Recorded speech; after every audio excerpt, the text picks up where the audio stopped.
Kaganapan noong April 26, 2025. So, ito nga, ang inyong Ate Jen ay umextra nga sa aming bunsong kapatid kasi nga siya nga po ay kasali sa Paliga ng Mabitak, Laguna. Shout out nga pala at hello sa mga players at sa mga muse ng pa-open na Paliga ng Mabitak, Laguna. So, alam nyo ba, napangarap ko rin maging muse dati. Ay, charot, hindi ganon. Pero kasi tingnan nyo naman, diba? Alam nyo mga ka-idol, ang pagiging isang muse ay hindi nadadaan sa ganda o bonus na lang kung ikaw ay naging isang muse na maganda. O, kasi nga tingnan nyo ha, kahit hindi ka ganun kagandahan, pero talented ka, ay, nako, sinisigurado ko sa'yo, mas maaaliw ang mga tao sa'yo, diba? Bonus na lang kapag ka ikaw ay maganda pero talented ka, o, diba? O, ito nga pala si Ate Jen, nagsandok ng palamig kasi nga may bumili.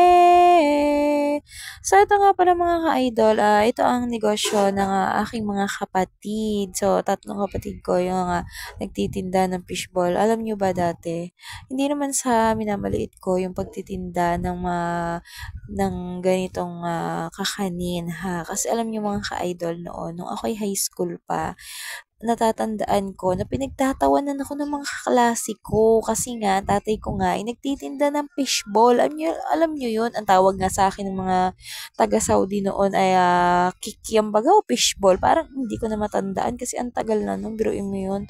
Ah, tapos ayun nga, dati kasi yung tatay lang namin yung nagtitinda ng fishball. So ngayon, niloloko-loko kami ng mga kakilala na mga kaklasiko na ganun nga. Alam niyo yun, yung medyo na hihiya-hiya din naman ako nung sa mga anong yun. Hindi ako nahihiya na ganun yung hanap buhay ng tatay ko ha, hindi ganun.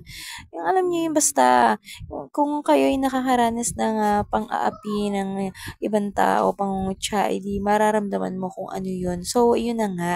Tapos alam niyo ba, nung eto na nga, naisalin na, naipamana na sa aking mga kapatid ang pagtitinda ng fishball. Pero alam nyo ba, wala, hindi sa iniinggit ko kayo ha, pero alam nyo, sobrang blessed sa amin ng pamana ng aming magulang, ng aming tatay na ito yung naging negosyo kasi alam nyo, yung mga kapatid ko is may kinuha silang mga hulugan ng mga motor, kagaya niyan, mga barako, tapos merong isang Honda FI, pero, ay, ilang buwan na lang ay matatapos na nila, o, diba? Super, alam niyo yun yung, hindi ako yung, nagkaganon, pero masaya ako.